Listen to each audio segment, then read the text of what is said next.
Singapore's economic growth was also on the agenda in our wide-ranging interview with MAS Chief Ravi Menon.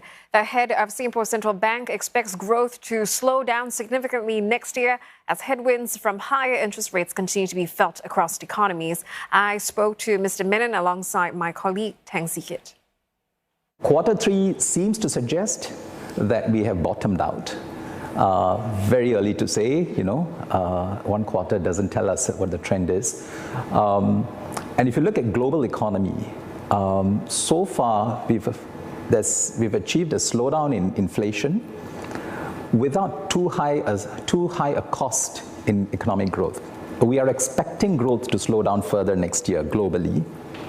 Especially the headwinds from high interest rates will continue to be felt in the advanced economies. And while there's been very encouraging progress on inflation, core inflation has come down from about 5.5% to 6% at its peak to the latest number in September is 3%. It will dip below 3% in the final months of the year.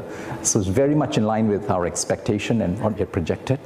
And monetary policies tightness, our exchange rate policy tightness has helped to bring that outcome. We are not declaring victory yet. 3% is not good enough. We've always averaged something like 2%. Next year, we have one percentage point hike in GST that will have an immediate impact on inflation. So we're looking at next year also 2.5% to 3.5% core inflation. Much better than the last 2 years, but we've not come home yet.